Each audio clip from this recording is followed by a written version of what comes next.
Boruto Yuga Uzumaki Otsutsuki at Himawari Yuga Uzumaki. Ang magkapatid ngang ito ang gumulat sa atin sa mga nagdaang chapter ng Boruto 2 Blue Vortex manga. So imagine nga guys, mga bata pa lang ang mga karakter na ito, na samantalang sa kanilang ganyang edad, masabi na nga agad natin na halimaw na sila.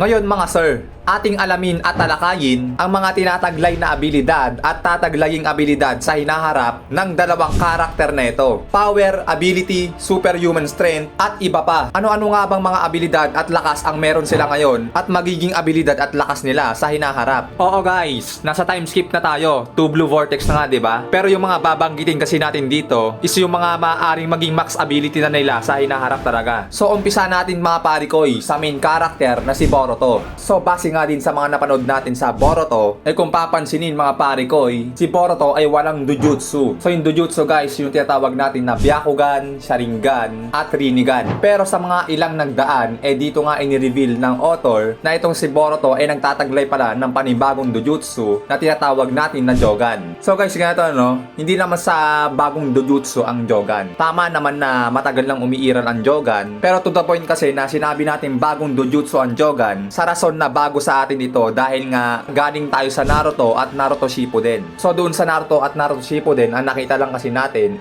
Byakugan, Sharingan at Rinnegan. Ngayon kasi pagpasok naman ng Boruto, syempre naging bago na sa atin ang Jogan. So yun yung ibig sabihin natin doon mga parikoy. So yun nga guys dahil nga nagtataglay si Boruto pala ng isang Jogan na hanggang ngayon nga hindi pa nare-reveal ang full capacity nito o full power or yung mga kayang gawin nito. Na masabi natin na maaaring powerful dojutsu pa ito kumpara doon sa mga dojutsu na nakita natin sa nagdaan, like Byakugan, Sharingan, Rinnegan, mga ganon. Pero base kasi sa mga napanood natin kapiraso pa lang ng abilidad ng Jogan ang mga inire-reveal dito. Tulad nung laban ni Boruto kay Momoshiki, di ba? Yung parang isa sa kayang gawin ng Jogan is yung bumabagal yung mga atake ng kalaban kay Boruto. Mga ganon, So ayun nga guys, Jogan, isa sa nag-power up dito kay Boruto. Ngayon naman ang isa pang power up dito, at doon na nga ito sa 2 Blue Vortex. Ito nga ang tinatawag natin na Sage Mode. Lods, paano mo nasabi na may Sage Mode itong si Boruto? So ayan mga parikoy, based sa mga nagdaang chapter ng 2 Blue Vortex, nakita naman natin na si Boruto ay kayang gumamit ng mga palaka. At saka naging estudyante siya ni Kashin Koji. So malamang natutunan niya rin ang Sage Mode. At hindi lang halata sa itsura guys, dahil hindi na kailangan na lumabas pa yung pattern sa mata niya para sabihing naka-Sage Mode si Boruto. Dahil tandaan natin guys, isa ng pure-blooded Otsutsuki si Boruto. Kaya pag nag-enter siya sa Sage Mode, hindi na mahalata yun sa mata niya. Tulad nila Hagoromo at Hamura. Pag nag-Sage Mode sila,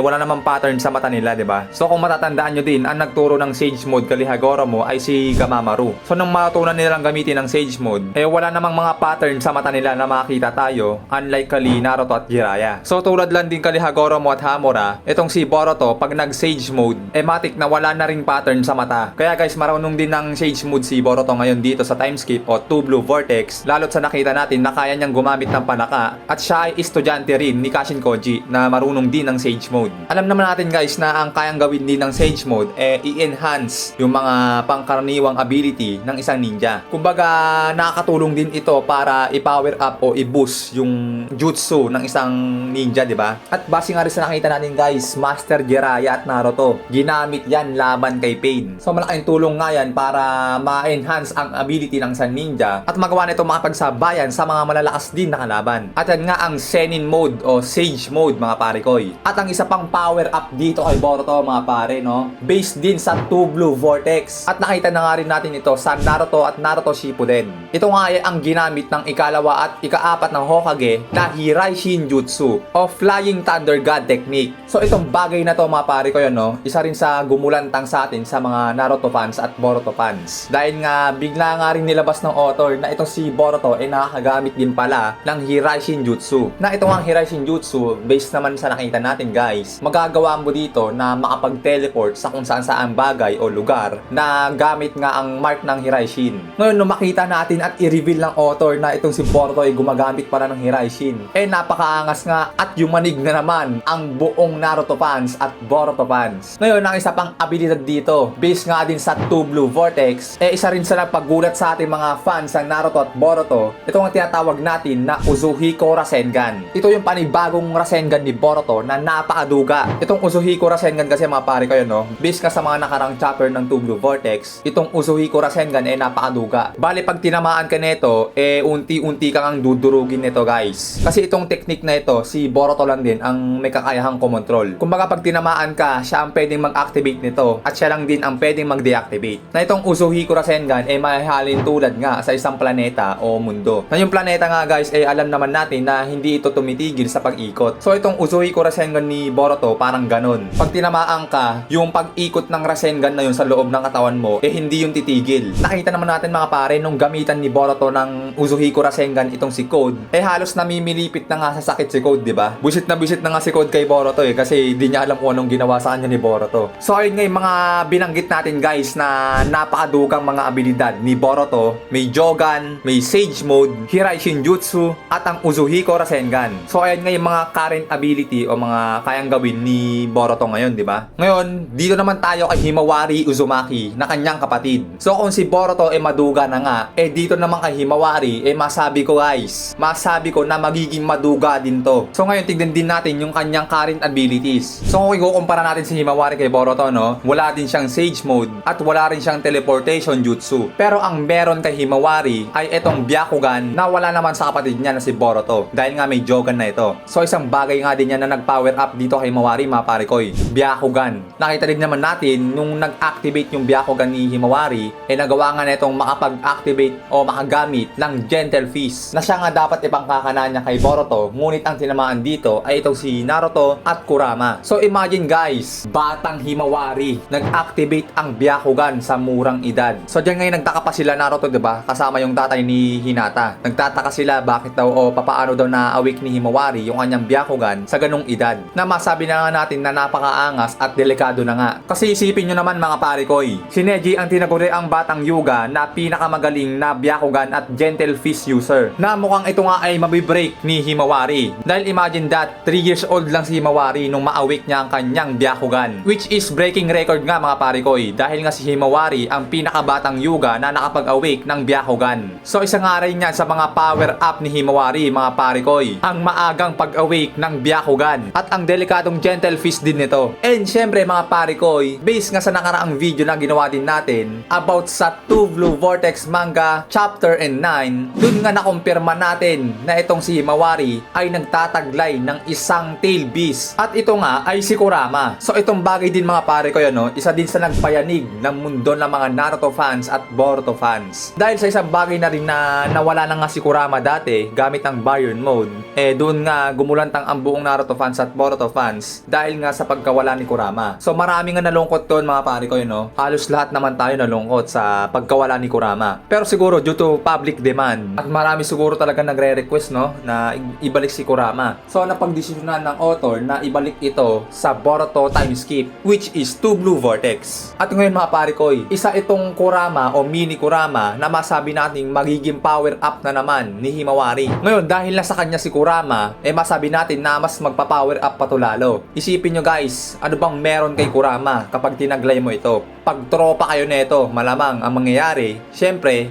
KCM, yung Cubic Chakra Mode o Kurama Chakra Mode. At sa KCM na yan, matataglay mo dito o magagawa mo makagamit ng Tail Beast Bomb, Bad Chakra Sensing o ma-sense mo yung mga masamang chakra. And syempre, magagawa mo din dito yung mga Superhuman Speed. At based din sa napanood natin, gamit nga ang chakra ng QB, magagawa nito na ma-enhance ang abilidad ng isang ninja. Nakita natin guys, Shinobi War. Nung ikalat ni Naruto ang chakra ng QB o chakra ni Kurama sa mga ninja, nagawa nga nila na ma-enhance ang mga abilidad nila o mga jutsu nila. Tulad ni Hinata, nung magkaroon siya ng chakra ng QB, nagawa niya nga patalsikin yung kamay ng Jubi gamit ang kanyang Gentle Fist. So napakaangas guys, isa sa mga enhanced power itong KCM o chakra ng QB. Ngayon, dahil na sa kay Himawari itong si Kurama, malamang yung magiging gentle fist din dito ni Himawari, masabi natin na magle-level up din o mas lalong lalakas. So ayun nga yung dalawang bagay na alam nating merong power up itong si Himawari. Isang Byakugan at Mini Kurama. So yung Mini Kurama na yan guys, masabi natin na mas malakas dun sa nakaraang Kurama na nakita natin. Asahan na natin yon mga pare. Kasi yung Kurama na nakita natin, bugbog na yung chakra nun. Gamit na gamit na. Ilang digmaan na yung dinaan nun.